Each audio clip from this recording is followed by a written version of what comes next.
చూసారా, నా టైం నడుస్తోంది. అందుకే 3 మ్యాచ్లో 2 గెలిచి లీడ్లో ఉన్నాం. అట్లుంటది గిల్లుగాడి కెప్టెన్సీ అంటే. నిజమే గిల్లు, నిజంగా నువ్వు తోపబ్బా. మొదటి మ్యాచ్ దొబ్బెట్టాక నిన్ను చూసి బొంగులో కెప్టెన్ అనుకున్నా. మెల్లిగా బాగానే సెట్ అయ్యావులే. థ్యాంక్స్ యశస్వి, నువ్వు ఒక్కడివే నన్ను బాగా అర్థం చేసుకున్నావు. నీకున్నంత తెలివి వేరే వాళ్ళకి లేదబ్బా. నాకు కెప్టెన్సీ రావడం లేదని ఏడ్చి చేస్తున్నారు. గాడిదలకేం తెలుసు గంధపు చెక్కుల వాసన అన్నట్టు నీ గొప్పతనం వాళ్ళకి అర్థం కాదులే. యశస్వి, ఇక్కడ గంధపు చెక్క అంటే నేనే కదా? డౌట్ లేదు గిల్లు, నువ్వే గంధపు చెక్క. నువ్వు ఇలాగే నన్ను ఓపెనర్ గానే ఉంచి సిరీస్ కంటిన్యూ చేయి. మిగిలిన 2 మ్యాచెస్ కూడా మనమే గెలుస్తాం. ఇంకా ప్లేయింగ్ గిల్లని మార్చేది లేదు. మనిద్దరమే ఓపెనర్స్, ఇది ఫిక్స్. ఏంటి గిల్ ఇది? ఓపెనర్ గా మంచిగా సెట్ అయినా అనుకునే లోపే ఓపెనర్ ప్లేస్ నుంచి పీక్ పడేసావు. టీంలో ఉంచాను, సంతోషించు. కెప్టెన్ గా నా డెసిషన్ ఫైనల్. కాదు కూడదు అంటే ఈసారి టీం నుండి పీక్ పడేస్తా. నా జుట్టు నీ చేతిలో ఉందని ఎగురుతున్నావు కదా, ఎగురు ఎగురు. ఎన్ని రోజులు ఎగురుతావో నేను చూస్తా. నాకు తెలుసు అభిషేక్, నువ్వు ఓపెనింగ్ ప్లేస్ కోసం నాకు పోటీ వస్తావని. అందుకే ముందే గిల్లుని కాగా పట్టేసి నా ప్లేస్ ఫిక్స్ చేసుకున్నా. మొన్నటి వరకు గిల్లు పేరు తీస్తేనే గలీజ్గా తిట్టినావు. టీంలో అలా ప్లేస్ ఇచ్చాడో లేదో అప్పుడే కాకా పడడం స్టార్ట్ చేసావా? ఆ మాత్రం జాగ్రత్త అవసరం అభిషేక్, లేకుంటే వెనకబడిపోతాం. ఎప్పటికప్పుడు అప్డేట్లో ఉండాలి బాబు. ఈ మాత్రం తెలివితేటలుంటే ఎప్పుడో ఎస్ఆర్హెచ్ కెప్టెన్ అయ్యేవాడిని. అది లేకే ఇప్పటికి ఫేమస్ అయ్యాను. సర్లే, వెళ్ళి రెస్ట్ తీసుకో. ఫీల్డింగ్ చేయాలి కదా రేపు.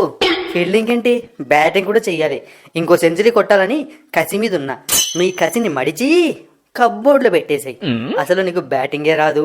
నేను గిల్లు చెరో సెంచరీ చేసి కొట్టేస్తాం. మీరంతా చూడ్డానికి తప్ప ఆడడానికి ఛాన్స్ లేదమ్మా. మొత్తం మీరిద్దరే ఆడితే మేమంతా ఎందుకు, ఇండియా వెళ్ళిపోతాం. మీరిద్దరే బ్యాటింగ్ బౌలింగ్ ఫీల్డింగ్ చేసుకోండి. ఏమిరా రింకు, మాకే సెటర్లు వేస్తున్నావు? ఎక్కువ మాట్లాడితే టాలెంట్ తర్వాత నిన్ను బ్యాటింగ్ పంపిస్తా. అది గిల్లు, అలా గడ్డి పెట్టు ఒక్కొక్కడికి. ఎవడైనా తోక జాడిస్తే టీంలో మీ ప్లేస్లు గల్లంతవుతాయి. భలే ప్లేట్ తిప్పేసావు యశస్వి. ఇప్పుడు ఏమి అనను, నా సత్తా ఏంటో ఆటలో చూపిస్తా. నీకు కనీసం ఆటలో చూపించడానికైనా ఛాన్స్ ఉంది అభిషేక్. నాకు ఆ ఛాన్స్ కూడా లేదు. అసలు నా దాకా బ్యాటింగ్ వస్తుందో రాదో తెలియట్లేదు. రాదు, రానివ్వం కూడా. వెళ్ళి ఫీల్డింగ్ ప్రాక్టీస్ చేసుకోండి. ఏం గిల్, ఓడిపోవడానికి రెడీ అవుతున్నావా? ఓడిపోవడానికి మీలాగా బచ్చా టీం అనుకున్నావా సికింద్రన్న? బడా ఇండియా టీం ఇది. టీం ఇండియాదే, కానీ ఇప్పుడు టీంలో ఉన్నదంతా బచ్చాగాలే కదా గిల్, నీతో సహా. ఈ బచ్చాగాలతోనే నువ్వు 2 మ్యాచ్లు ఓడిపోయావు. మరి నిన్నేమనాలి? బచ్చాలకే బచ్చానాలా? మేము కూడా ఒక మ్యాచ్ గెలిచాం, మిగిలిన 2 మ్యాచ్లు కూడా గెలుస్తాం. సిరీస్ మాకు, చీదరింపులు మీకు.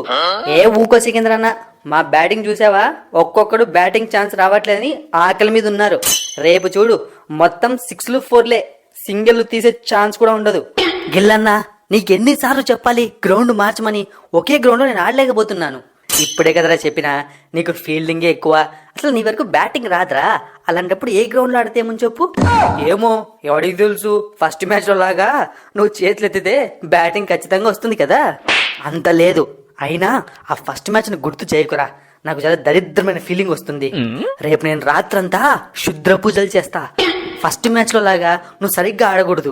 ఒరే అభిషేక్, నీ బ్రెయిన్ స్లోవా ఏంటి? ఎందుకు అలా అంటున్నావు? చెప్పా కదా, శుద్ర పూజ చేసేస్తా. ఖచ్చితంగా నిన్ను ఆపేస్తా. ఒరే బాబు, ఫస్ట్ మ్యాచ్ లో అందరికన్నా ఎక్కువ స్కోర్ కొట్టింది నేనే కదరా. 30 రన్నుల దాకా కొట్టాను. ఓ షట్, ఆ మ్యాచ్ లో నేను డక్అవుట్ అయ్యా కదా. నువ్వు కూడా నాతో పాటు అవుట్ అయ్యా అనుకుంటున్నాను. షట్. అయితే శుద్ర పూజ నీ బ్యాటింగ్ కు మాత్రమే చేసి మిగతా అందరూ బాగా అడిలా చేస్తా.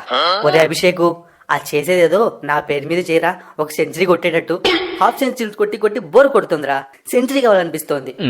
లేదు ఋతు అన్న, 50 to 60 లేదా 75. ఎందుకంటే సెంచరీ నాది. అబ్బో, శుద్ర పూజలు నమ్ముకొని నాకేసరి పెట్టాలని చూస్తున్నారు కదా. మీ పూజలు ఫలించవురా. చూడండి, ఆ పూజలు వికటించి మీరందరూ అవుట్ అయిపోతారు, కొట్టుకొని పోతారు. గిల్లు, అందరూ అనకు. ఎందుకు తెలుసా? నీకు సపోర్ట్ గా అడ్డానికి ఒకటి కావాలి కదా, అది నేనే. కరెక్ట్ చెప్పావు యశస్వి.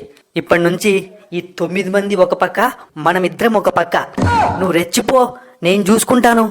ఋతు అన్న, యశస్వి అన్నకి కొంచెం బ్రెయిన్ పనిచేయట్లేదేమో అనిపిస్తోంది. ఎందుకు అలా అంటున్నావు? ఏమైంది? శుభ్మన్ గిల్ అన్న ఈ సిరీస్ కొట్టే కదా కెప్టెన్, ఏదో మొత్తం టీమిండియాకి ఇప్పటి నుంచి అతనే కెప్టెన్ అయినట్టు అంతగా సోపేస్తున్నాడు. ఒక్కొక్కరికి ఒక్కోలా ఉంటుందిరా. ఏంటన్నా అది? బుర్రరా. ఆ బుర్ర కొంచెం స్లోగా ఉంది, వెలుగుతుంది. వెయిట్ చెయ్యి, సిరీస్ అయిపోయేలోపు మొత్తం అందరికి బల్బులు వెలుగుతాయి.